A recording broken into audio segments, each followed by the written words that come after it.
नमस्कार दोस्तों, good evening. आज हम अपने पोर्टफोलियो में से एक स्टॉक के बारे में बात करना चाह रहे हैं। नाम है SBI card and payment service.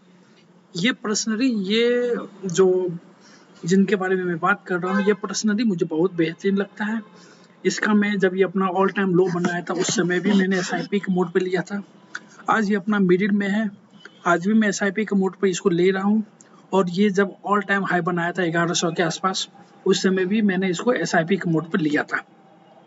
तो इसका मतलब ये नहीं हुआ कि आप भी होल्ड करो या सेल करो या बाय करो। Only for the purpose of education मैं आपको ये वीडियो बता रहा हूँ। चलिए, कंपनी का सबसे पहले आज के बारे में बात कर लेते हैं। आज का कंपनी का हाई है 794 का, और लो का बात किया जाए तो 776 के आसपास का आज का लो बनाया। और आज रिटर्न दिया है लगभग 1.5% निगेटिव में रिटर्न दिया, क्योंकि लगभग 12% 12 रुपये आज इसमें टूटा है। और जब बंद हुई है 790 के आसपास का इसका क्लोजिंग था।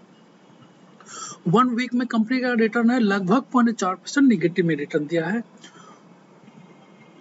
1 मंथ के पैरामीटर पर देखा जाए तो कंपनी का रिटर्न लगभग 0.6% निगेटिव में रिटर्न दिया है। 1 ईयर के पैरामीटर पर लगभग 22.45% निगेटिव में रिटर्न दिया है। और 5 ईयर के पैरामीटर पर देखा जाए तो 16% पॉजिटिव में रिटर्न दिया है। मतलब ये कंपनी उतनी पुरानी नहीं है, मार्च 2020 में आया था। और शायद आपको इसका आईपीओ का प्राइस भी पता होगा, 750 इसका लोअर बैंड था और 755 इसका अपर बैंड था। जहां तक मुझे याद आ रहा है 700 के आसपास ही इसका यही प्राइस होगा। लोअर बैंड और अपर बैंड 750 755 के आसपास का था। तो अगर वो पूरी चीज देखा जाए तो कंपनी अभी भी लंबे समय में, मतलब पिछले 1-1.5 साल में, 2 साल में कंपनी ने लगभग 16% का रिटर्न दिया है। और मैक्सिमम में भी कंपनी को अगर देखा जाए तो कंपनी का मैक्सिमम पैरामीटर में भी लगभग रिटर्न रहा है 16%। अब देखिए, क्या ये इस पैरामीटर के बिहाफ पे आप ये सोचेंगे क्या इस कंपनी को अपने पोर्टफोलियो में ऐड कर सकते हैं? बिल्कुल नहीं। आगे और भी चीज देखिए, किसी भी स्टॉक को अपने पोर्टफोलियो में ऐड करने के लिए सिर्फ चार्ट मत देखिए, और भी बहुत चीज आपको देखने के लिए। अब आइए, कंपनी एक क्या है, क्रेडिट कार्ड का काम है। और क्रेडिट कार्ड का क्या काम है आपको भी पैसा पता है कि कंपनी कुछ समय देती है, उस समय में आप कंपनी के कार्ड से पेमेंट कीजिए, बाय कीजिए, और फिर उसको कुछ समय के बाद उसी चीज को, जितना का चीज आपने बाय किया था, उसको रिटर्न कर दीजिए। नहीं तो आपको उस पर बहुत ज्यादा फाइन देना पड़ सकता है।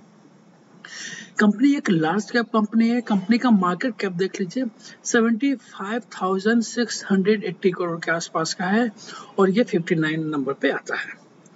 की मैट्रिक्स का बात किया जाए तो बहुत महंगा मुझे लग रहा है, लगभग 77 है।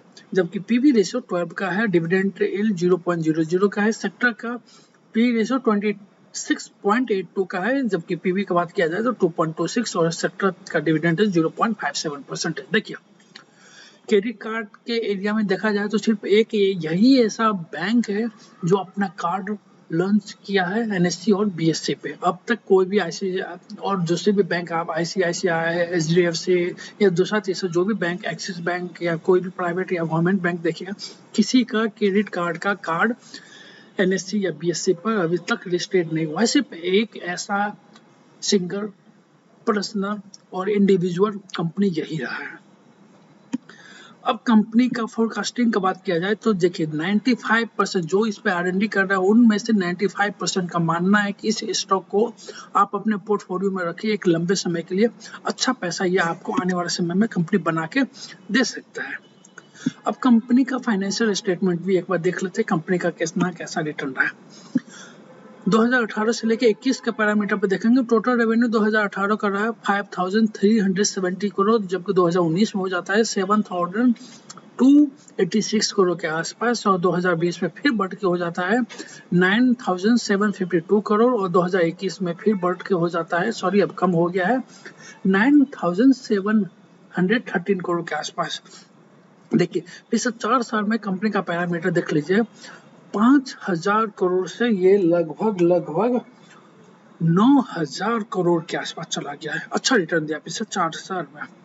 नेट इनकम देखिए 2018 में 601 करोड़ रहा, जबकि 2019 में 864 करोड़, 2020 में 1200 करोड़ और 2021 में 900 करोड़ के आसपास इसका रिटर्न रहा है। नेट इनकम रहा बहुत बेहतरीन, मुझे लग रहा है इन्होंने 4 साल में रिटर्न दिया और आने वाले समय में भी मुझे ऐसा मानना है कि आने वाले 40 साल में कंपनी अच्छा रिटर्न दे सकता है, क्योंकि आपको पता है एसबीआई इसका जो इंडिविजुअल इन पे किसी का हाथ है तो एसबीआई बैंक का हाथ है, तो आप पता ही है कौन सा बैंक है इसके ऊपर।